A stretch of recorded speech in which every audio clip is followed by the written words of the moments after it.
Et puis, avec les années, puis surtout COVID a fait déclencher beaucoup de Mhm.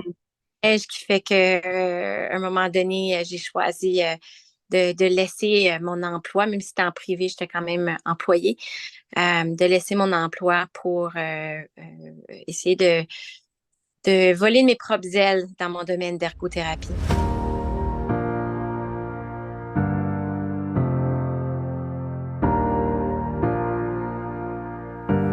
Bonjour et bienvenue au podcast Inspirationnel.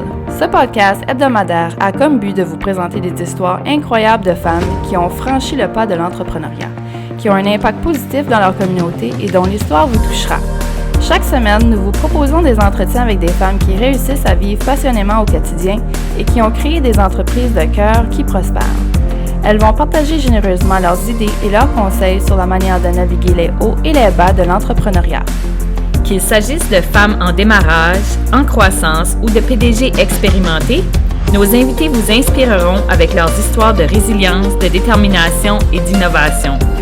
Que vous soyez un entrepreneur ou simplement à la recherche d'inspiration, rejoignez-nous pour un voyage dans le monde des femmes d'affaires directement de notre petite communauté dans le nord du Nouveau-Brunswick.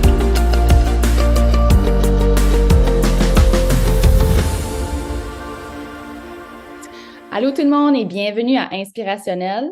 Aujourd'hui, on a avec nous Joliane Aubé, puis elle va jaser avec nous autres un petit peu de son parcours comme ergothérapeute, puis comment est-ce qu'elle fait pour collaborer avec le monde de sa communauté.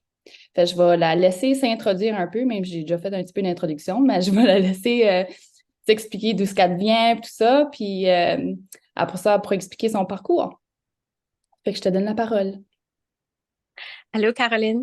Merci de me demander de venir sur le podcast. Ça me fait plaisir. Oui, c'est ça. Ça fait un peu de mon parcours. Ben, ça fait maintenant 21 ans que je travaille comme ergothérapeute. Moi, j'ai grandi dans une famille d'entrepreneurs, là. Je pense que c'est un peu dans ma fibre de vouloir avoir certains éléments, en tout cas, de l'entrepreneuriat. Mhm. Euh, Très tôt dans ma carrière, là, c'était vraiment évident que travailler dans un système, pour moi, c'était vraiment difficile. Euh, mais très tôt dans ma carrière, j'ai travaillé pour des compagnies privées en ergothérapie. C'était pas OK. nécessairement dans ces années-là. Euh, et puis, avec les années, puis surtout COVID a fait déclencher beaucoup de Mhm. pièges qui fait que, à un moment donné, j'ai choisi de laisser mon emploi, même si c'était en privé, j'étais quand même employée, de laisser mon emploi pour essayer de voler mes propres ailes dans mon domaine d'ergothérapie. Mhm. Je pense que c'est ça, ça arrivait à beaucoup de monde que pendant COVID, on dirait qu'on a eu le temps de s'asseoir puis de penser à nos affaires puis comment est-ce qu'on veut vraiment vivre notre vie. Puis c'est ça qui arrivait à moi aussi. Tu sais, je travaillais à Ouais. la clinique.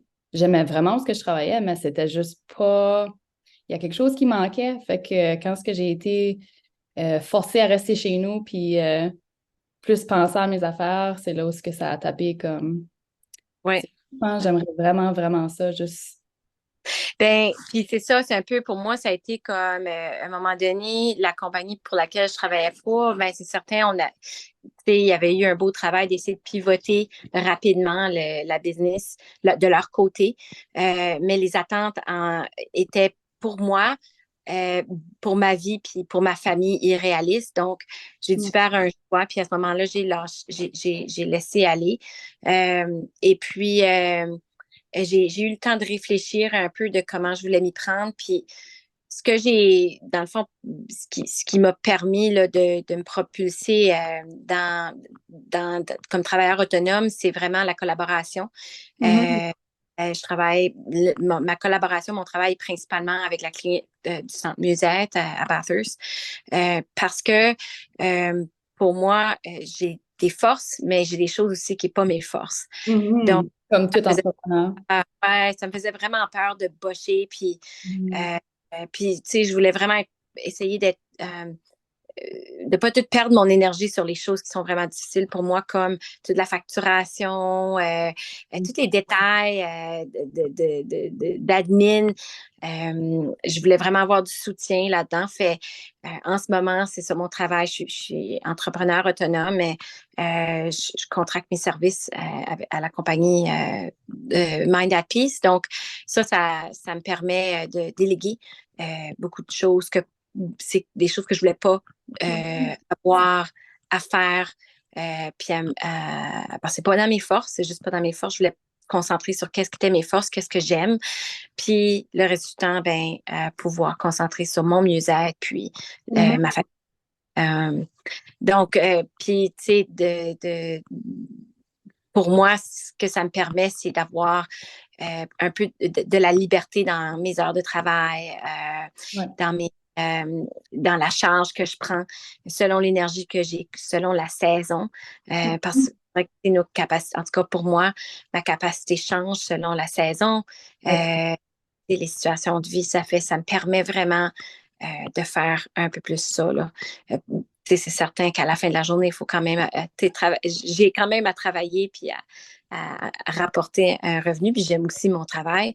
Mais de façon générale, je réussis beaucoup plus à m'adapter pour nos besoins, à moi et ma famille. Puis, Parce que Mind at Peace, c'est une clinique, mais il engage comme à contrat le monde. Comment est-ce que ça je ne parlerai pas nécessairement pour ça, mais pour moi, je suis contractuelle, puis il y a aussi des employés. Ouais. OK, il y a aussi des employés. Okay. Il y a une variété, là. Dans le fond, c'était Puis d'où vient ce que tu as mentionné au début, collaboration? Ce que j'adore, ce que je trouve qui est beaucoup aidant, puis qui me garde motivée, puis engagée, parce que souvent, c'est apeurant quand même, là. Même si j'ai... Mais là, il y a de la variété, dans le sens que les références sont... J'ai quand même des relations à maintenir pour avoir des références pour des clients, ces choses-là. Puis évidemment, un bon travail, mais... des fois, je suis toute seule comme ergothérapeute là aussi, mais je suis quelqu'un avec toujours plein d'idées. Puis je m'aperçois que j'ai pas toujours le temps de tout faire, mettre en marche mes idées. Puis aussi, ce que je remarque, c'est que la collaboration, à travers comme leur organisation, leur compagnie, j'ai connecté avec un autre collègue, dans le fond, une autre entrepreneur, qu'on a fait des programmes de douleurs chroniques avec Tanya Parker. Avec toi, Caroline, on s'est rencontrés à travers ces collaborations-là et bien d'autres, là, comme c'est vraiment le fun, c'est motivant, c'est inspirant de pouvoir connecter avec d'autres. Puis je pense que c'est ça qui me permet aussi de continuer puis garder de rester inspirée là, puis motivée. Quelle sorte de collaboration tu cherches? Bonne question. Je pense que pour moi, c'est vraiment les personnes comme initialement avec Tanya, pour exemple, pour le projet sur la douleur chronique, c'était un intérêt commun. Puis on n'avait pas vraiment une idée très claire, mais quand on s'est mis à jaser, les choses se sont faites. On a créé des projets, on a mis en place des choses. Avec toi aussi, dans le fond, en termes de site web qui est encore en processus, mais pour moi, c'est pour faire des projets ensemble parce que aussi des fois, disons que j'ai des idées, ça fait comme peur de les lancer toute seule. La charge de travail, tu sais, souvent les projets, quand on les commence, il n'y a pas nécessairement de revenus tout de suite, c'est du temps. Il faut quand même que je travaille mes heures qui m'apportent un revenu. Fait à 2 ou à 3, ça permet à la charge partagée aussi. Puis rester motivé parce que ces projets, des fois, peuvent prendre longtemps, ça fait à travailler ensemble. C'est de l'accountability, l'inspiration, bring each other up quand on est à bas un peu. Quand les petites voix te parlent, là, qui te disent toutes sortes d'affaires que tu n'es pas capable, etc. Il y a quelqu'un d'autre qui le fait meilleur que toi, blablabla. Mais ça prend d'autres personnes autour qui sont peut-être un peu dans le même bateau pour te rappeler que c'est juste des petites voix, puis c'est faux. Et on a toute une place à créer quelque chose d'unique à soi. Puis... Mhm. Puis c'est pour ça qu'on a créé, moi puis Jill, un groupe inspirationnel sur Facebook parce on aime la collaboration, puis je trouve que ça rapporte beaucoup de collaboration. On a déjà commencé à voir que le monde est en train de s'engager dans le groupe ou qu'il y a des bonnes discussions. Fait que je trouve que plus dernièrement, je sais pas si c'est à cause que je suis dedans, mais on dirait qu'il y a plus de collaboration qu'avant. On dirait que le monde se parle plus. Je sais pas si toi, tu as remarqué ça aussi, là. Ben, je ne sais pas si c'est juste une phase du fait que, tu sais, je suis quand même nouvelle dans le, dans le domaine de l'entrepreneuriat pour moi-même, puis de collaborer, ça fait que je le vois plus, ou est-ce que c'est quelque chose Mhm. qui se passait avant ou qui se passe dans d'autres sphères de travail aussi? Mhm. Euh, ouais. Puis surtout que moi, mon travail en ce moment, c'est beaucoup tu sais, c'est un à un avec mes clients. Je collabore avec les gestionnaires, les employeurs, mais c'est quand même un travail que je suis un peu isolée. Ouais.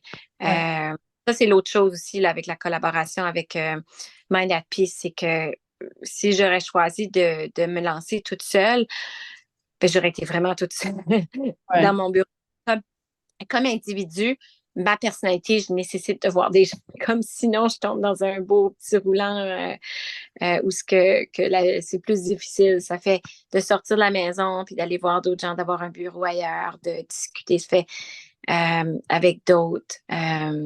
C'est vraiment important pour moi. Puis de choisir un environnement qui te nourrit aussi Mhm. euh, et qui répond à tes besoins. Euh, en tout cas, pour moi, c'est ça. C'est ce que je remarque qui est important là. Mhm.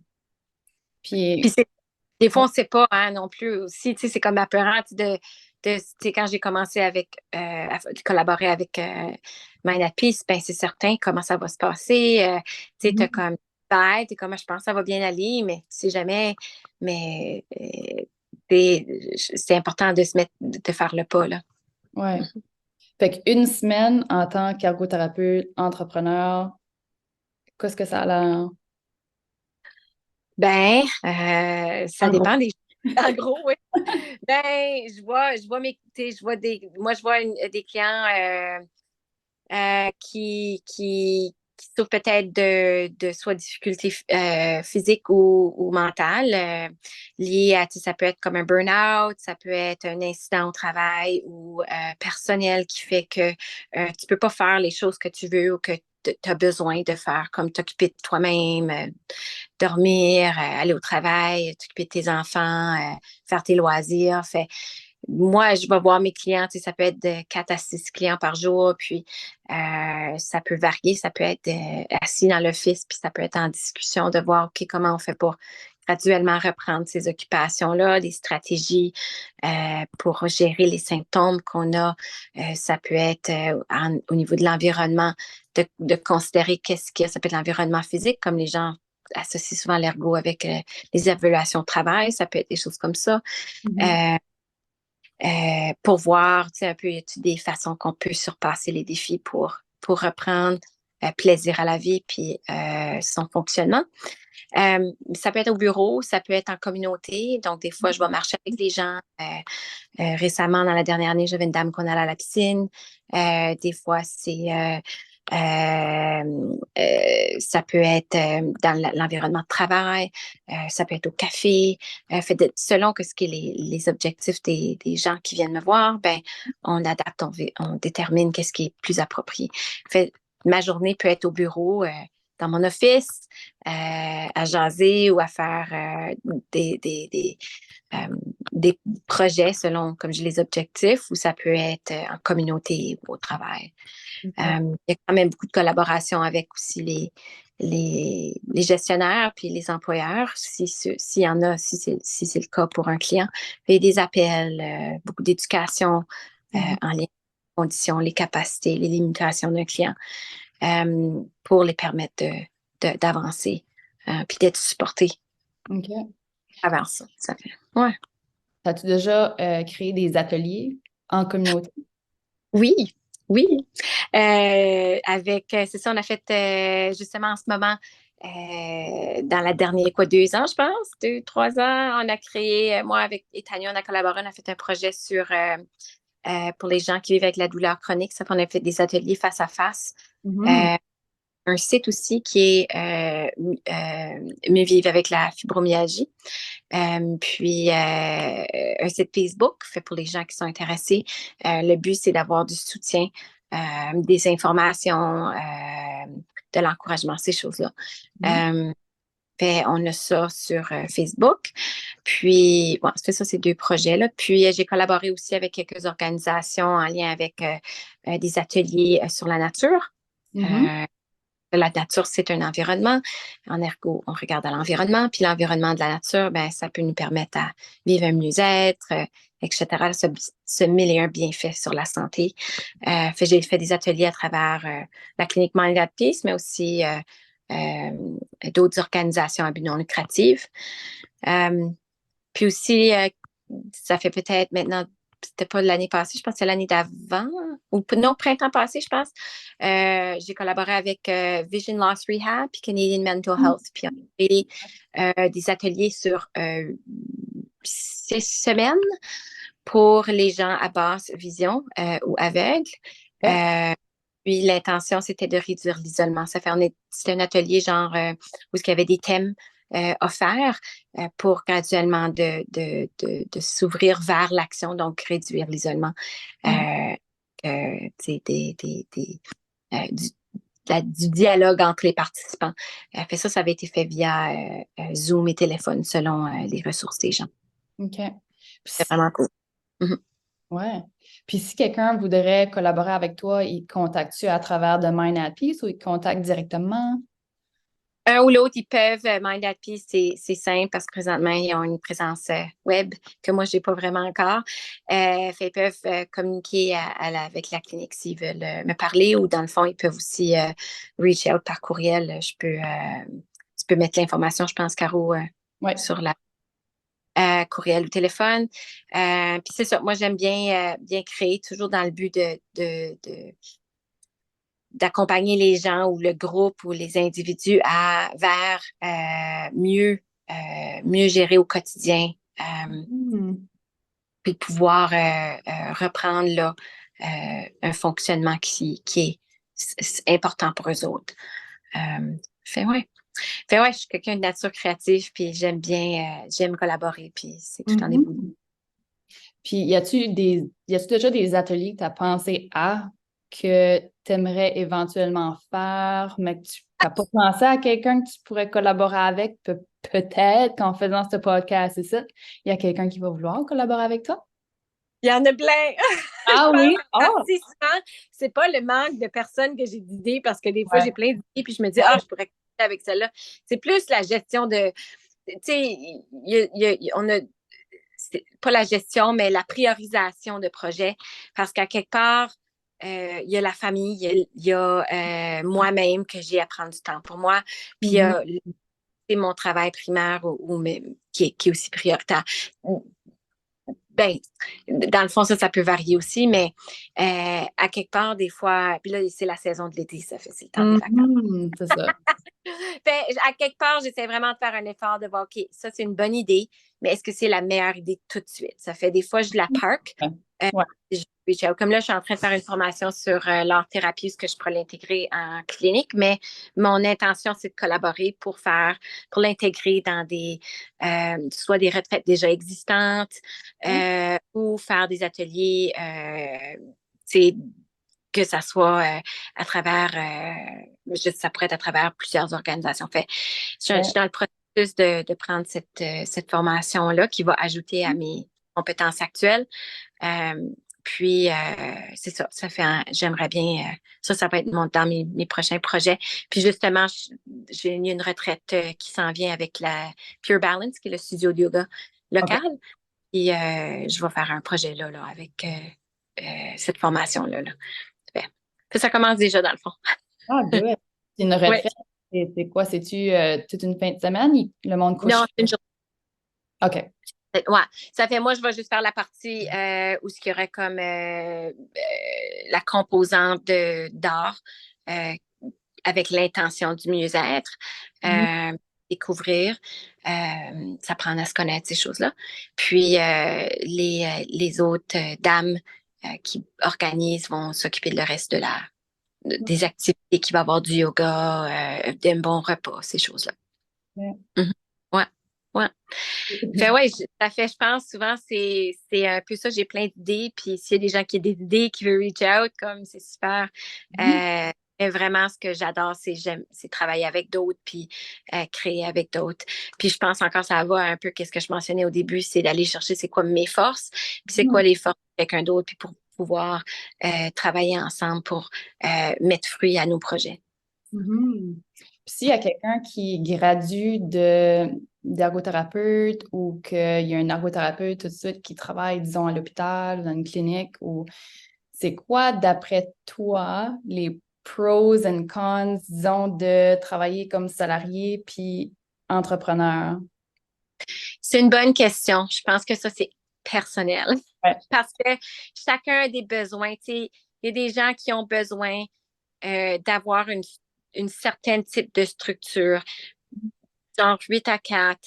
Ils aiment être dans une place où il y a d'autres thérapeutes, d'autres ergothérapeutes pour travailler ensemble, tu sais, etc., etc. Euh, Tandis que d'autres ont besoin un peu plus d'espace ou de capacité d'être flexible dans l'horaire, de modifier son horaire. Je pense que je trouve que c'est une question difficile parce que c'est vraiment, pour moi, c'est d'aller à l'écoute. C'est comme, est-ce que ça répond à tes besoins? Puis l'option que tu choisis va toujours avoir des pour et des contre. Donc, à la fin de la journée, c'est voir pour soi. Euh, c'est pour moi, si je travaillerais en travaillant dans un organisme comme le système public, ou c'est certain que j'aurais des choses que j'aimerais beaucoup puis que je pourrais driver, mais en même temps, j'ai beaucoup plus de plaisir dans le privé comme travailleur autonome pour moi en ce moment dans ma vie. Je dis pas que ça peut pas changer, puis c'est comme n'importe qui, ils peuvent adorer ce qu'ils font, mais le privé ou être travailleur autonome peut les apporter d'autres choses. Moi, je vois la vie comme une aventure, puis j'essaie de rester dans ce mindset autant que possible, qu'il n'y a pas de bien puis de mal. Tu essaies quelque chose, puis tu vois what fits, what works, puis tu t'ajustes. Pour quelqu'un qui commence en entrepreneuriat, c'est quoi ce qui serait ton number one conseil que tu donnerais à cette personne-là? Collaborement des questions, connecte avec d'autres qui sont dans l'entrepreneuriat, suis des petites formations qui sont gratuites, qui est offertes par les organismes locaux. Évalue qu'est-ce qui est tes forces. Y a-tu des gens que tu peux soit engager ou que tu peux te connecter avec, qui peut faire les choses qui n'est pas tes forces. Bâtir des relations. Ben, merci beaucoup de venir sur mon podcast aujourd'hui. Je suis extrêmement contente que tu m'as dit oui. Avec plaisir. Ah, puis je vais ajouter, Caro, quand on commence là-dedans, on n'a pas toutes les réponses, hein? Puis on ne sait pas tout faire tout bien. Tu sais, mon chum, c'est un entrepreneur. J'ai des discussions occasionnelles avec lui, puis c'est sa perception de comment fonctionner vraiment différente de la mienne. Ça veut pas dire que la mienne est bonne ou mauvaise, c'est juste différent. Puis Ouais. c'est aucune erreur, puis de tout ça. Ça fait, je veux que les gens, oublient pas ça. Puis, tu peux t'es pas obligé de lâcher une job pour commencer un autre. Tu peux commencer à petit peu Ouais. aussi, là. Ouais, je suis d'accord avec toi. Yeah. Bon, ben, merci beaucoup, puis passe une très belle journée, puis un restant de vacances. Merci! Bye!